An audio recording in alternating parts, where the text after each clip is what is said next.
미라클 모닝 애청자 여러분 안녕하십니까? 1대 29대 300의 법칙이라는 것이 있습니다. 그 하인리 법칙이라고 하죠. 하인리가 원래 보험회사 직원이었었는데 자신의 책이 그 보험회사에 근무를 하면서 자신이 책을 하나 펴냈습니다. 그 책 이름이 산업재해 예방 과학적 접근이라는 책에 하인리 법칙이라는 글의 내용이 법칙이 실려 있습니다. 그런데 대형 사고가 발생하기 전에는 그와 관련된 수많은 경미한 사고의 징후들이 반드시 나타난다는 것이 이 법칙의 핵심입니다. 하인리가 보험사에서 수많은 산업재해를 사례를 보면서 발견한 하나의 통계적 법칙은 산업재해가 발생해서 중상자가 1명이 나오면 그 전에 같은 원인으로 발생한 경상자가 29명이 나온다는 것이고, 그리고 같은 원인으로 부상을 당할 뻔한 예비 부상자들, 그러니까 잠재적 부상자가 300명이 있었다는 사실입니다. 이 하인리 법칙을 1대 29대 300의 법칙이라고 부르는 이유입니다. 사전에 나타나는 300개의 작은 징후들 가운데 하나만 잘 포착하거나 29개의 작은 사고가 났을 때 미리 예방 조치만 제대로 했더라도 큰 사고와 피해를 막을 수 있다는 것이 하인리 법칙이 전하는 핵심 메시지입니다. 예를 들어 설명해 볼까요? 1995년 6월에 삼풍백화점 붕괴 사고가 있었습니다. 이것은 바로 하인리 법칙이 적용된 사례라고 할 수가 있습니다. 당초에 이 건물은 종합상가로 설계가 됐었다고 합니다. 그런데 1987년에 갑자기 설계가 변경이 되어서 삼풍백화점으로 이제 설계가 변경이 되었습니다. 4층까지만 설계된 건물에 무리하게 5층까지 건물을 지었는데 원래 설계도보다도 이 기둥의 직경이 실제보다 25% 줄었고, 그리고 설계 하중에 4배가 넘는 그런 장치물이 옥상에 들어섰습니다. 사고 1년 전 백화점 서점이 들어선 뒤에 이 책의 무게 때문에 벽에 균열이 일어나기 시작했습니다. 사고 2개월 전에는 5층에 식당과 천정에 균열이 생기고 심지어 모래가 떨어지기 시작했다는 겁니다. 저도 여기서 5층에서 식사를 한 적이 있었거든요. 그럼에도 불구하고 경영진은 즉각적인 조치를 취하지 않고 방치를 냈습니다. 결과가 어떻게 되었습니까? 붕괴라는 사고로 이어졌습니다. 전무후무한 사고입니다. 왜 그랬을까요? 1대 29대 300의 법칙을 무시한 결과입니다. 하인리 법칙을 무시한 결과죠. 이뿐만이 아닙니다. 저는 세월호 침몰 사고도 마찬가지라고 생각합니다. 세월호 침몰 사고가 일어났을 때에 그 조타수인 조모 씨가 이렇게 증언을 했습니다. 조타기가 평소보다 많이 돌아갔다고 증언했습니다. 조타기 작동 불량이 사고를 유발했을 가능성을 엿보이게 하는 거죠. 만약 조타기의 전원 접속에 문제가 생겼을 때 근본 원인을 즉각적으로 해결했다면 세월호는 아무 문제 없이 제주도에 도착했을 것입니다. 또 세월호는 사고 직후에 급격히 90도에 가깝게 기울여져서 승객들이 대피할 시간을 확보하지 못했습니다. 세월호가 쉽게 기우는 문제가 해결됐다면 사고 후 더 많은 승객들이 선체 밖으로 대피했을 수도 있습니다. 세월호 침몰은 수백 명의 사상자를 냈습니다. 지금도 그 세월호 사건이 끝나지 않은 것 같습니다. 왜 그랬을까요? 하인리 법칙을 무시했기 때문이죠. 1대 29대 300의 법칙을 무시했기 때문입니다. 지난 주간에 이천에서 물류창고 화재 사건이 일어났습니다. 그런데 저는 이 사고를 보고 어디서 많이 보던 화재 같다라고 생각이 들었습니다. 그것은 바로 2008년도 냉동창고 이천에 화재 사건이 있었죠. 그때하고 똑같다는 거예요. 판박이라는 겁니다.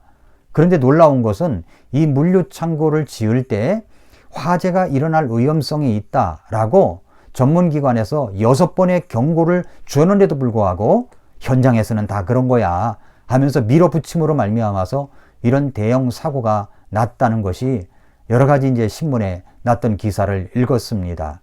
왜 이런 사고가 일어날까요? 하인리 법칙을 무시했기 때문입니다.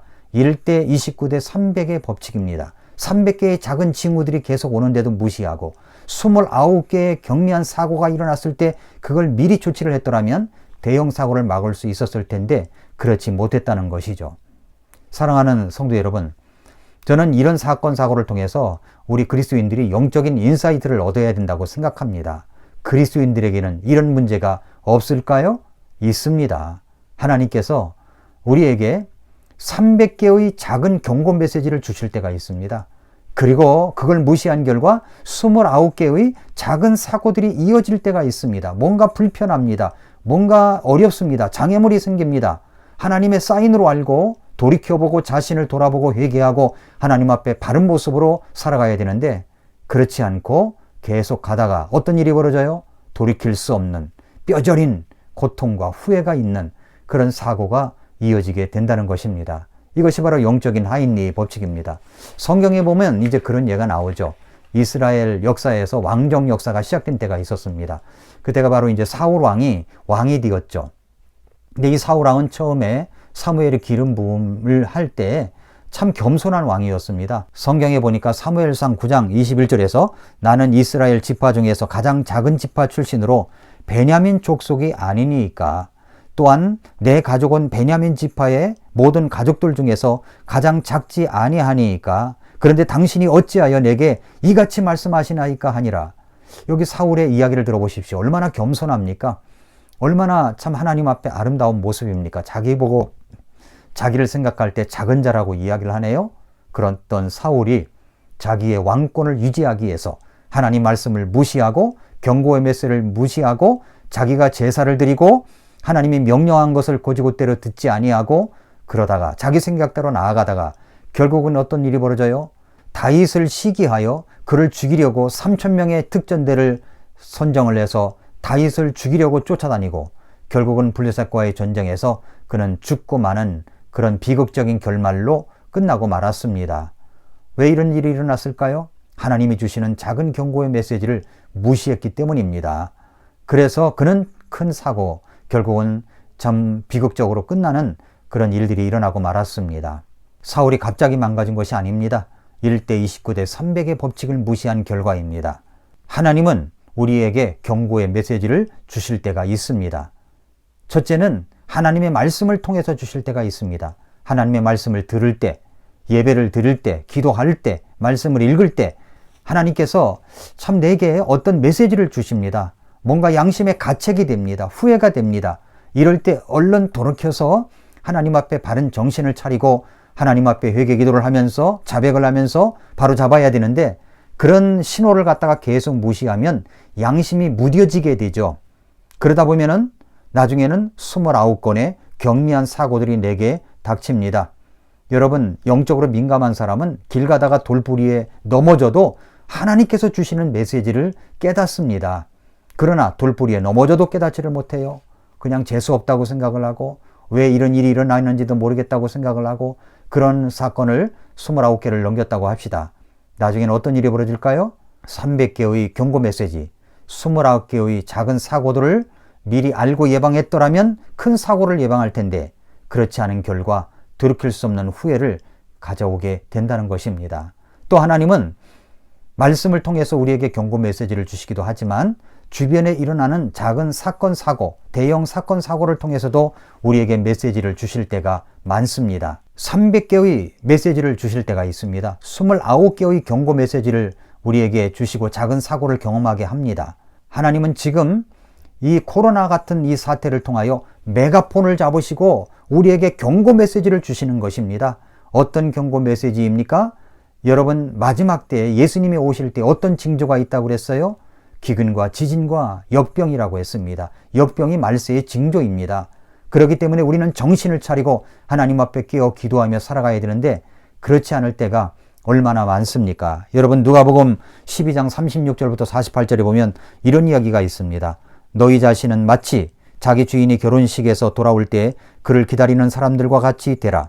그가 와서 두드리면 그들이 즉시 그에게 열어주리라.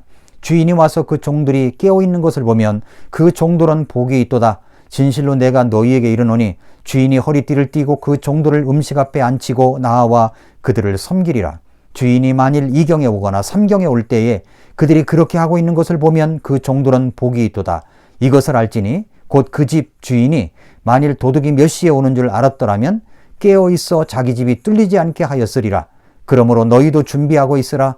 너희가 생각하지 않는 시각에 사람의 아들이 오느니라 하시니라. 생각지 않는 시간에 우리 예수님께서 오신다고 말씀해 주셨습니다.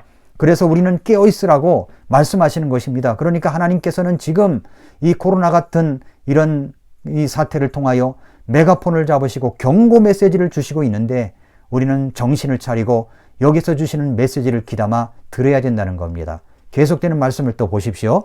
41절 이하에 그때 베드로가 그분께 이르되 주여 이 비유를 우리에게 말씀하시나이까 아니면 모든 사람에게도 하시나이까 하니 주께서 이르시되 그런즉 자기 주인으로부터 그의 집안 사람들을 넘겨받아 다스리며 제때 그들에게 그들 몫의 양식을 나누어 줄 신실하고 지혜로운 청지기가 누구냐. 그의 주인이 올 때에 그가 그렇게 하고 있는 것을 보면 그 종이 복이 있도다. 진실로 내가 너희에게 이르노니 주인이 그를 자기의 모든 소유를 맡을 치리자로 삼으리라. 그러나 그 종이 마음속으로 이르기를, 여기서 잘 들어보세요. 마음속으로 이르기를 내 주인이 오는 것을 늦추시는구나 하며 남종과 여종들을 때리고 먹고 마시고 취하기 시작하면 그가 그를 기다리지 않는 날 그가 알지 못하는 시각에 그 종의 주인이 와서 그를 잘라내고 믿지 않는 자들과 함께할 그의 몫을 그에게 지정하리라. 자기 주인의 뜻을 알고도 자기를 예비하지 아니하고 주인의 뜻대로 행하지 아니한 그 종은 채찍을 많이 맞대. 채찍을 많이 맞아요. 알지 못하고 채찍 맞을 일들을 한 자는 적게 맞으리라. 맞는 건 똑같습니다. 누구든지 많이 받은 자에게는 사람들이 많이 요구할 것이요 사람들이 많이 맡긴 자에게는 더 많이 달라고 하리라 말씀을 하셨습니다. 예를 들어서 여러분 예배를 한 번, 두 번 빠지다 보면은 양심의 가책이 있지 않습니까? 예배를 빠지면 안 되는데, 내가 더 예배를 잘 드려야 되는데, 이런 마음이 있죠. 어떤 때는 수요일날 예배도 적극적으로 참석했던 사람들이 있습니다. 그런데 요즘에는 나오질 않아요. 왜 그럴까요? 수요일날 예배를 빠져도 가슴이 두근두근거리고 예배 가야 되는데 하는데 그걸 무시한 거죠. 그러니까 지금은 아예 수요일날 예배를 안 와도 전혀 마음에 두근거리지 않고 있습니다. 왜 그럴까요? 그것은 이미 그 도가 넘어간 겁니다. 여러분, 하나님께서는 우리에게 예배를 통해서, 말씀을 통해서, 또 내가 기도를 통해서, 작은 사건 사고를 통해서 내게 경고의 메시지를 주십니다. 어떻게 우리가 살아가야 될 것인가를 우리에게 말씀하십니다. 지금은 역병이라는 강력한 이 확성기를 통하여 우리에게 경고의 메시지를 주님께서 던지고 계십니다. 우리가 어떻게 살아가야 되겠습니까? 정신을 차리고 깨어 있어 주님 오심을 기다려야 됩니다. 예배에 적극적으로 참석하십시오. 그리고 말씀의 귀를 기울이십시오. 엎드려 기도하십시오. 남은 여생 무엇을 할 것인가를 고민하십시오. 여러분이 가지고 있는 건강과 재산을 가지고 주님 앞에 쓰임받는 인생을 살 수 있으시기를 바랍니다. 아침마다 새롭다. 오늘도 미라클 모닝입니다.